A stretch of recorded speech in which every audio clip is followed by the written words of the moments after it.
Diana C. O'Rourke.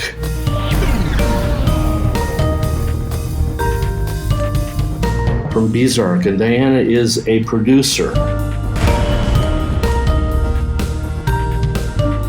a senior producer for a company called Bizarre.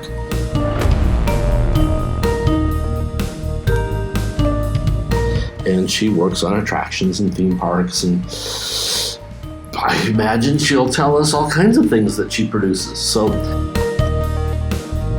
hey, I think we got success. I hear the noise.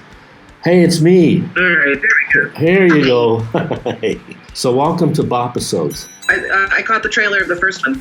Oh, okay, cool. So it is basically born on purpose episodes. So I am going around finding people that I think have discovered maybe all or part of their purpose in life and are pursuing it successfully, and interviewing them to help idiots like me who took forever to figure out what I wanted to do. So, ladies and gentlemen, you'll be seeing this film here. This is Diana C. O'Rourke. And how do you pronounce your maiden name? Samatamore. Samatamore? Mm-hmm. Okay, so Diana Samatamore, who works for a company called Bizarre, and she is a senior producer. And you can explain to us what the mystical producer moniker really means.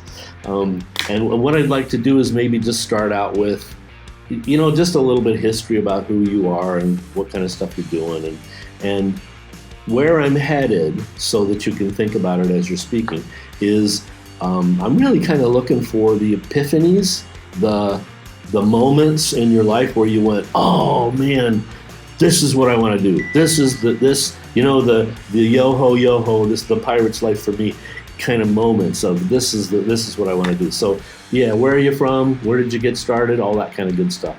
All right. I have had an interesting journey getting to where I am now. I was born in the U.S. in Connecticut. Grew up there. Was very sure from a very young age that I was going to be an actress. And then college came around and I decided that was maybe a little too weird and scary. I was a music major. Okay, cool. And then decided to take a little more practical route and majored in speech language pathology and audiology with the intention of being a deaf education teacher. Wow, okay. Yeah. So I student taught spring, fall of my senior year and realized that was not for me. Teaching is an amazing profession, and it is hard and it is emotionally draining, and it was not my thing. So I decided I was going to move to Los Angeles because why not? Okay. And my best friend from high school and I were going to move out, and about a week before we were about to move, she bailed. Ow. So at that point, I had already told everybody I knew that I was moving to Los Angeles. So gosh darn it, I was moving to Los Angeles. And that is the beauty of being young and dumb. You just kind of do stuff without really thinking about it. Yeah, well, that's one of the magics of youth is we don't think about the consequences. We just kind of go, and thank God, a lot of stuff wouldn't have got done if we had a chance to think about it. So I picked up and moved out to LA. I found a friend of a friend who was looking for a roommate, and was very fortunate in finding people who were willing to take a chance on me. I found a woman who looked at my resume and said, sure, you can sign a lease here, you'll find a job, which I think is probably unheard of nowadays. And just started doing temp work, and the intent was to get involved in television and film, which I did. Found a great job I thought they were looking for a temp, and I went and chatted with them, and they said, we're not looking for a temp, but we are looking for a full-time production coordinator. I said, great. Wow. And then proceeded to get laid off. Oh. A couple months later, which was devastating. And then the owners of the company asked me to stick around just while they transitioned. They had downsized, and they asked me to stick around while they transitioned. And I was there for another 3 years. Oh, okay. So a little scare, just a little bit of a scare bump on the road there. Okay. Yeah. And I worked my way up from production coordinator to essentially production manager, office manager. I was assistant editing, kind of wore a lot of hats, which has been a recurring theme throughout my life and through my career jumps. So I did that for quite a few years. September 11th happened, had a little bit of a crisis of what am I doing with my life? And so I quit with no plan. Again, not the smartest thing, but it worked out. I spent a couple of years working at a .com. Again, found someone who said, yeah, I know you don't know this industry, but you've got the skills and you're smart enough, you'll figure it out, which was great. Did that for a few years and then realized that wasn't really the right place for me either. Back into TV and film. And then worked with a woman who said, you do well in theme parks. And I said, I have no idea what that means. And she knew someone who was looking for a coordinator and passed my resume on. And I was lucky enough, again, to find someone who said, I know you don't know this industry, but you've got the right skills. And brought me in, and that was, 12 years ago. Wow. Okay. See, sneaky industry, this one. The thing, it is. I always think I wish I had known. I'm so envious of people who, well, especially now because there's so many programs and schools that teach this. And if I had known that this was a thing, I would have had to get into it much, much sooner than I did.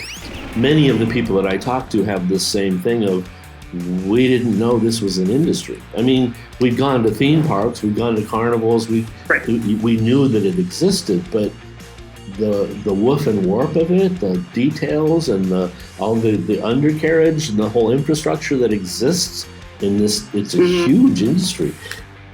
Yeah. It's all behind the scenes. It's like going to the movies. You go to the movies and you see the 5 actors, but there's thousands of people behind them. And the movies, I guess we know it because the movies, they always make movies about themselves. So there's a lot of movies out there that are about making movies and about stars and about, because it's what they know, I guess, and it's entertaining. Right. But they don't do that about theme parks. So what was your first adventure? The big first thing was actually funny because I started in 2008.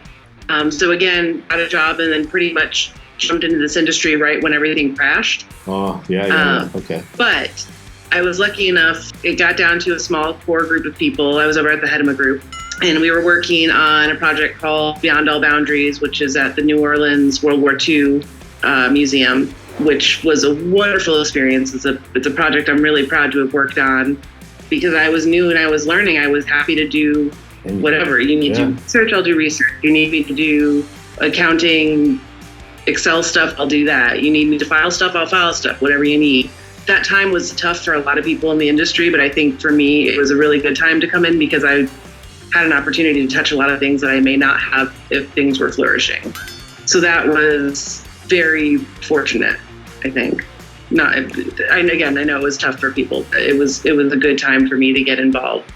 And I, again, started as a coordinator and just did whatever I could to help whoever I could and to learn as much as I can. And I've been really lucky to work with amazing architects and amazing designers, people who have worked on incredible projects throughout the world.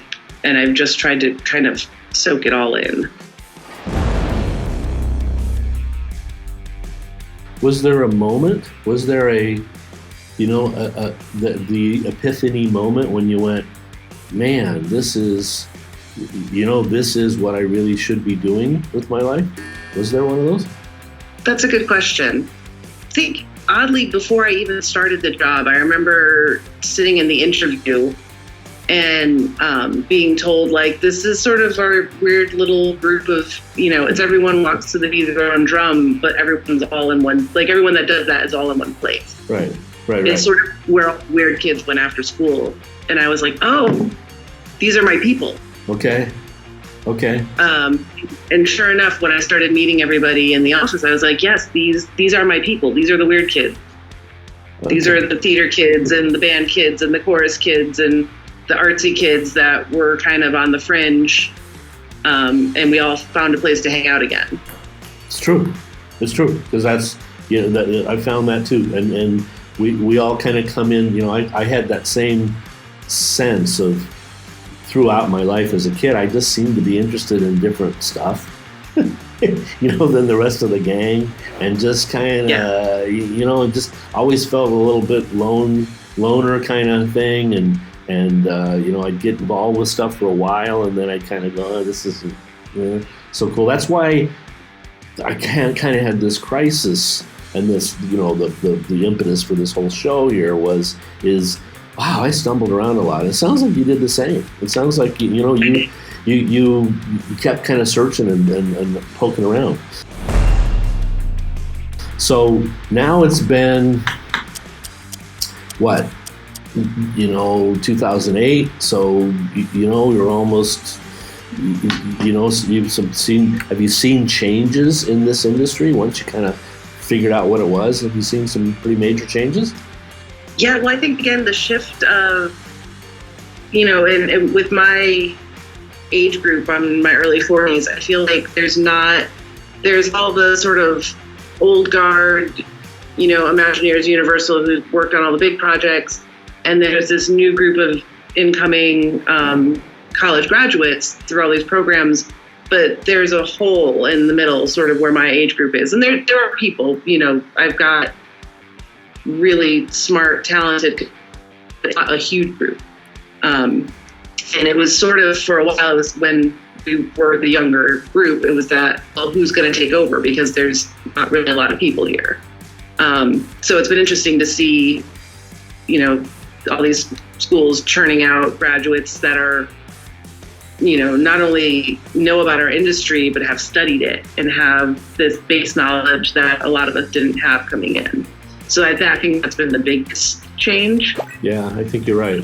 And that snuck up on me. I mean, I didn't actually I still thought it was a foggy frontier kind of thing until actually you guys showed up and you brought along with you a graduate from USC, I guess, that graduated with what is her degree in? Her degree's in attractions or something? I don't know what it was called. Gosh, I don't know what it's called either, but it is interesting, especially with USC, because it seems like they also focus on the gaming part of it. So it's not just theme parks; it's all sorts of guest interaction and interactivity and immersiveness in all venues.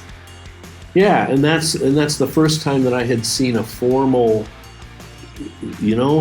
presentation of someone with papers that said, I know how to do this industry.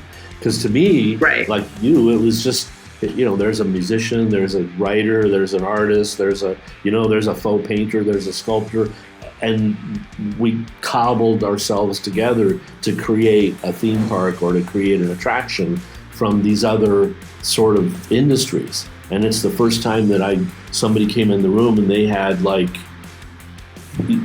had been formally trained instead of gathered. And I think I'll be interested to see, I was actually talking about this not that long ago, I'll be interested to see how it plays out, because there's something to be said for that scrappiness and how things are designed. And then I feel like when you talk to, not all, but talk to a lot of graduates now, there's this discussion of sort of like the psychology behind the way a ride is designed, the way an experience is designed. And of course, that was always there and always an underlying piece of it. But to think of it so clinically, I worry takes away the heart of it, or has the potential to take away the heart of it. I know what you mean.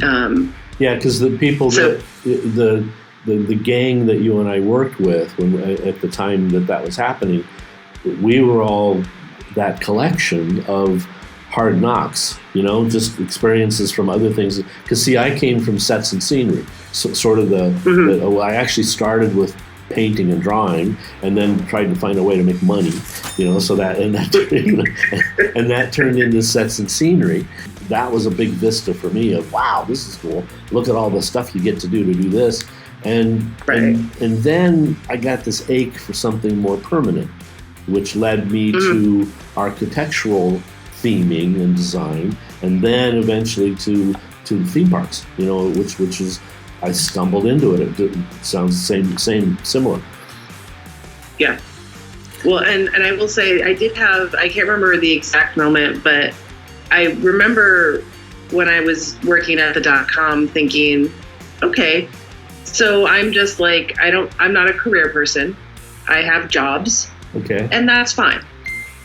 Like that's just who I am. That's how it's going to be. And that's fine. And then a couple of years into this, I went, oh, I have a career. I have a career path. I like this. I can see this being a forever thing.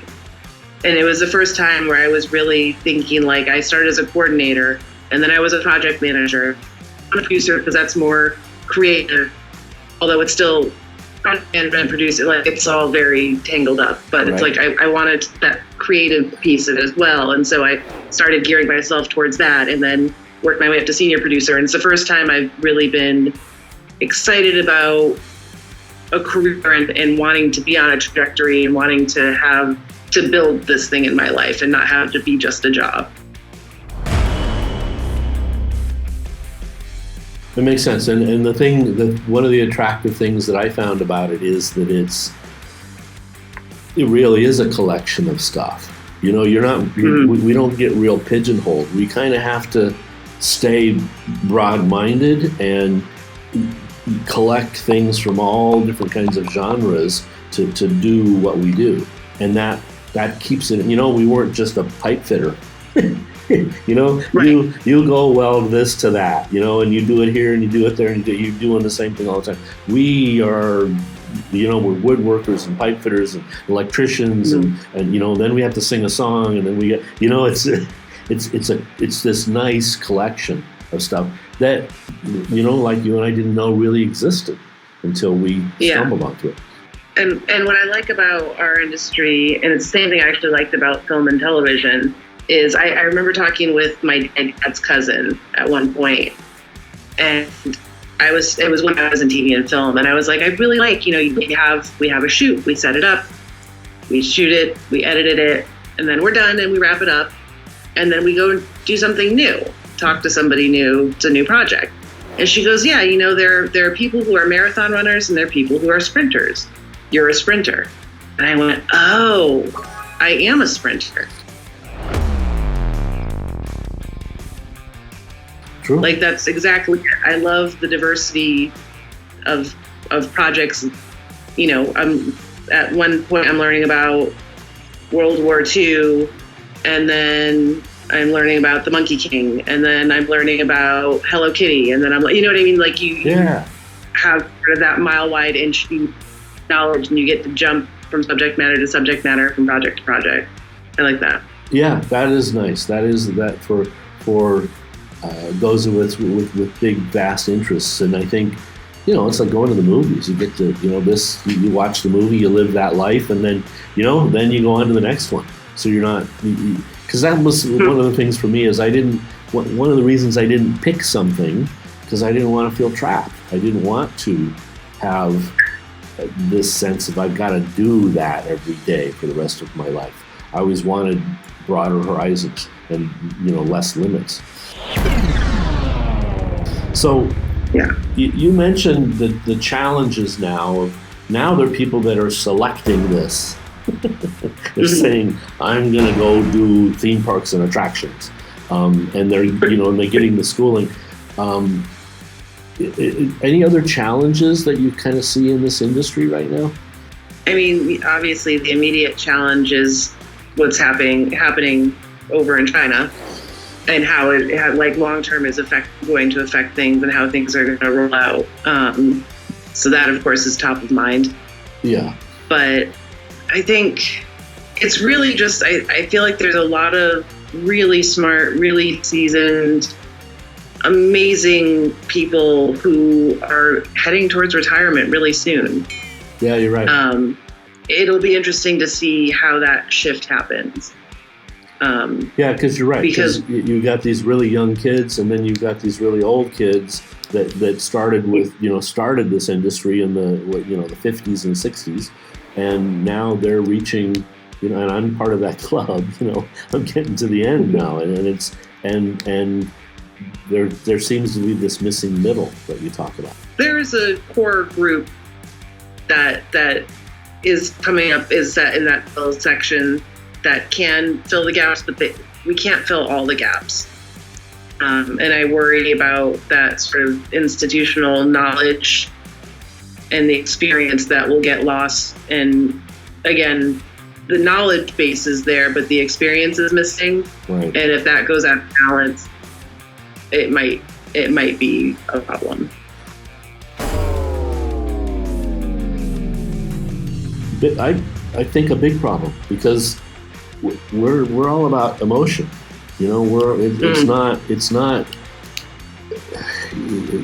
not a technical thing that the reason people buy tickets to a theme park. It's not, and I use this as an excuse all the time. I always say, people don't buy it because you came in on budget or you got it finished in time. They buy it because it's a high quality, visceral experience that makes them, and it's even more fun because they're probably doing it with friends and family, so it makes these memories. So it's a real human thing. And if it goes off the rails and gets too technical, it's going to lose some. It'll be like our phones. Everybody will be stuck to their phone, just doing their thing, and while they're having a party, they're all on the phone. Doesn't make sense. So I think that's a good thing. So that's kind of the future. Where do you think we're going to head? Where do you think it's going to happen? I feel like I worry with all the AR and VR. It's interesting and it has its place, but I keep seeing project after project after project trying to figure out how our phones, how VR, how AR, how technology plays into the guest experience. And for me, the phone's there. It's not going away. It's a necessary evil. But I also don't want to do something that encourages people to be on their phone. Yeah. I would set Disneyland, and now they have options where you're like, oh, here's a game you can play while you're in the queue. And it's like, no.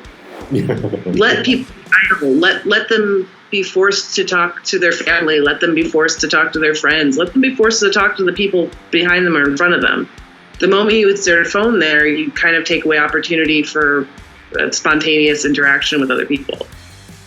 And I worry the same thing with VR and AR is people are going to get so caught up in the technology that they'll lose the interpersonal experience with other guests and the people that they're there with. Good point. And I think I saw I think it was a TED talk about long life, and what the key component to living a long time is. And it's not vitamins, and it's not exercise, and it's not what you eat.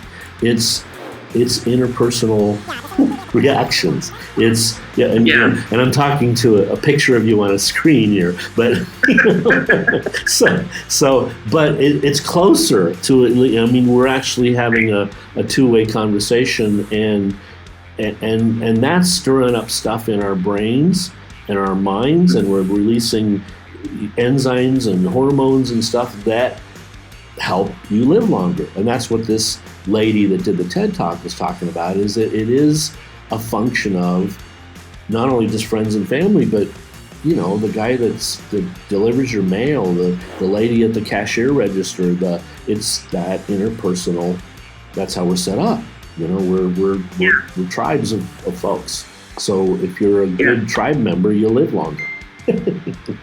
So I very, for a while I was struggling with some depression, and I would force myself, I was living alone, I would force myself to get up and go to the farmer's market, and man, I would get my coffee, I'd talk to the coffee guy, you just have these little random interactions, and what a game changer that was to go and just be out with people and make eye contact and say, thanks for the change. I'll take my coffee now. It didn't take much for the flips to switch and for it to help my mood. Wow. Well, that's a pearl. that's the one of the secrets, I think, to life. Yeah. Is if you're feeling crappy, go out and interact. Even if you go to the mall and sit on the bench and look at people, it helps. You know, it pulls you out of the funk, whatever the funk might be. Well, it just makes you feel seen. You know, people are making eye contact, and even if it's excuse me, there's still an acknowledgement of your existence. Yeah, you're right. Good point. I think that's an excellent point. What does that say about the future of this industry? You know, in your mind, what do you think? Well, I think it's so funny because not that I grew up going to theme parks. I grew up going to Disney World. I've always loved theme parks. It's like me landing in this industry seems pretty obvious in retrospect. Yeah. But I think it always felt when I first started, it felt a little frivolous. Like, you know, you get out of college and you're gonna go change the world, and I'm like, I'm in theme parks. As I'm talking again to these amazing designers and creative folks who have worked in this industry, and one of them said to me, you know, what we do is we create a place where families can experience joy and they can do it together. And it's a meaningful thing to be a part of. And I think that piece of what we do is what is going to ensure that doing what we've built lives on. I think you're right. And I think the value, joy. Yeah, the value of that can't even be measured. You know, and it's such a fundamental thing, you know, and such an enduring. And it may shift, and who knows? There may come a time where there is a VR, AR overlay, and it's figured out how to make that still an interactive experience with other people and make it a social experience. But I think the kernel of what we do, which is provide a platform for people to connect. Yeah, and shake them up a bit. So you're right. It's still a function of using this technology, the AR, the VR, and meshing it with human interaction and human experience environment and figuring out how to do that better. Yeah, and storytelling. It's all, without the story, who cares? It's just metal and silicone and whatever else. Yeah. Paint. Yeah, you're right. It still has to come back to the ideas. I guess that leads us, what mistakes, and maybe we've already discussed it, but what mistakes you think this industry is making right now? It seems to already be turning around, but for a while it felt like things were very focused on screens. Yep. It's like, you know, you go to a park and you sit in a chair and you watch a movie, and you get on a ride and you watch a movie, and it hits a point where you're like, why, I can do this in my house. If you're going to have me stare at a screen, you know, why did I take off my sweatpants? Yeah. We're already slowly drifting away from that, I hope. Yeah, I hope so too. Yeah, because you want a visceral experience. You want to go down a little flume and hear music and move around and see things moving around you. I think you're right. Yeah, and just doing the and the other thing that you mentioned, which is a key thing, is the story. If there's no story, you know, it's a bang and a boom and a wow, you know, and it kind of goes away after that. So there has to be something that engages you. It's the reason, in my mind, that Pirates is still a popular ride. You know, it's got that story. It's, you know, it's got that story that keeps drawing you back. There's everywhere you look, every time you go on, there's a new little bit of the story that you can pick up on. And yeah, it helps with the depth of it and stuff. Though. If you were a person that was kind of interested in this because you happened to stumble on this BOPisode thing and you went, oh, they're talking about theme park stuff. And it rang a little bell in you of, wow, that might be a good industry to get into. How would you, what would be your recommendation to that person? How would you get started? That's a tough one. Just, I guess, first figure out where you fit in. You know, there's so many options. Are you a coordinator? Are you a technical person? Do you draw? You know, do you work well on a computer? There's so much modeling and that kind of stuff that happens now.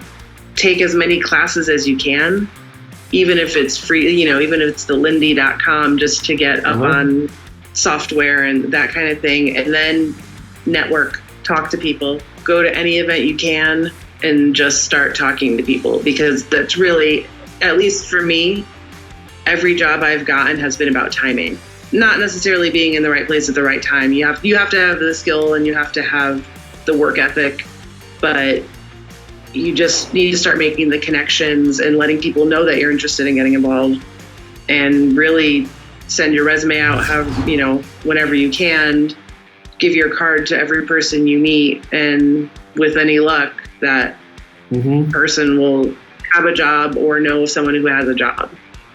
It's not necessarily about who you know, but the networking and getting to know the people, just because this industry is pretty small. It's still pretty small. I always joke it's 5 people big, but it's not much bigger than that. And I've learned, from banging around in it for a little bit for the last 10, 15 years, there is this old guard, and that to me would get those guys. That's what you find, the Disneys and the Universal guys and the guys that really sort of were at the incubation of this industry. Catch them before they're gone. Exactly. Learn as much as you can from those guys. What's a producer do? Because this sounds a little bit like what, maybe that would help people to understand. So what is a producer? You see that at the movies. There's who produced the movie. What does that mean? What do they really do? I still don't know what that means for movies. I'm not clear. But no, I always joke it's herding feral cats. There's so many levels to it, and it depends on what company you're at, on what being a producer actually means. For me, I've run the gamut. It's putting a budget together. It's putting the proposal together before you even have the project. It's finding the right team members to fill the roles once you have the project. It's tracking the budget to make sure you're not blowing anything up. And, the data, tracking budget, tracking schedule. It's being able to interface with a lot of different types of people. I can be talking to an artist 1 second and then talking to an architect 5 minutes later. How I'm talking and the words I'm using and that kind of thing. But how do I also make sure that the artist and the architect are talking to each other and are aware of what each other is doing? I think my job, the producer job, which is also my kind of my lot in life, is to be a connector.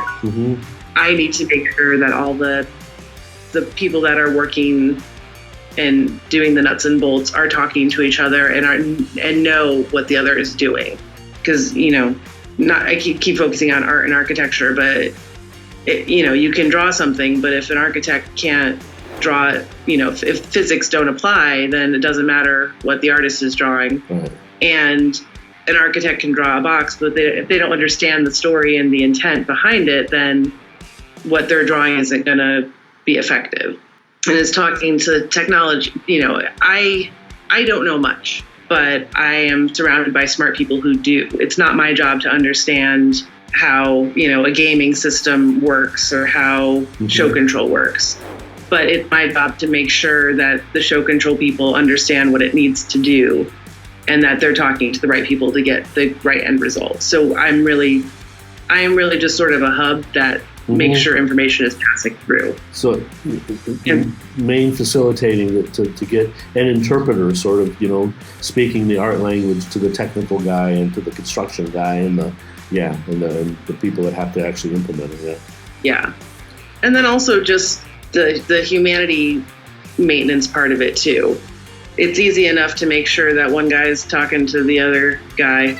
Everyone works differently, and it's as much of keeping morale up with a team and making sure everyone's happy. And that means, again, and this is something I struggled with a lot when I was younger, because I was like, everyone should just be able to do their job. Why do I have to change the way I say things to different people? But you do, because everyone hears things differently and they see things differently. And some people learn better. Some people absorb better with writing. Some people absorb better with talking. And you kind of have to figure out your team members and what works best for each individual team member and sort of cater how you deliver information based on that. Another pearl of, you do have to approach people on whatever level they're at to connect with them, and then try to make that connection with somebody else on some other level. And that's a key component that an overall experienced person, I don't think you learn that in college. No. Yeah, I think I think that has to, you might be, as an individual, you might have a talent for that and an empathy towards other people, but it's a practice skill. It's an experience skill. It's not you can read a book about it, but it ain't gonna help a whole lot. Yeah, there's certainly things you can learn to sort of to be able to more easily identify what type of personality you're dealing with. But it's really, you just got to be in it and go through it to figure out your strategies, because it's also different for everybody. What's going to work for me is not necessarily going to work for you, and even dealing with the same person. Yeah, and the other thing that we face, not as strictly or as stringently as you do in the TV world or the movie world or the show kind of world, but we have deadlines. We have huge, big projects with lots and lots of moving parts and different components. And you're trying to tie all these things together, and the clock is ticking. Because the theme park needs to get open, and they spend a couple dollars on this stuff. So a lot of times there's a bank involved, and the bank says you have to start making payments at this time. So if you don't get it open, it's a problem. So there's that pressure of taking a creative, emotional crew and getting them all to settle down and get the thing done by the end game. Yeah, no, it's trying to convince people who never want to put their pencils down that it's pencils down. Yeah, and being able to make that call, which is, I think maybe part of your role as a producer to see, is the time frame happening, is the budget thing happening? You're looking at those aspects that we made fun of earlier. That's not why people buy the tickets, but the converse argument is, if there's no place for them to buy the ticket because you didn't build it, it ain't gonna happen then either. So there, it's working that artistic, emotional stuff against that practical, physical stuff. And I think a key, and Disney in the past has done a great job of having a creative lead and a project lead and have them on the same footing. So they do balance each other out, and they go toe to toe, but at the end of the day, there's a balance. Yes. Yeah. And I think that is one of the conundrums of this sort of industry, or this sort of activity is, and I've seen it go both ways. I've seen it where there's such a push from the production and budget and technical side that the story gets lost. All the creativity goes out of it, and it's not successful either. Versus or somebody just not putting their pencil down because nobody's pushing them to do it, and it continues, because you can always make something better. That's just like our lives. You can always be cranking away and tuning it up and making it better, but there's a time that you have to actually open the curtains, and right, and it's got to be there for the people to see and do that. So having the wisdom to know when it's that time, when good enough is perfect. Cool. Yeah. Anything else you want to tell us? No, this is really fun. I love what I do. Yeah. I really do, and I never thought I would say that. Oh, wow. Talk to me 15 years ago, I never would have thought that I would have what I would consider a career. Couldn't be happier that I fell into this weird little world. Well, I'm glad you're here. I'm glad you're here. We're making some fun stuff. We're working together on a project here in China. Unfortunately, you're not here in China right now because we're having this whole virus thing. Things seem to be going okay. I mean, I went out, like I mentioned before we got on the call, that I was shopping. But I had to wear my little mask and I had gloves on, and and it's working. I mean, things are happening, and the store had everything.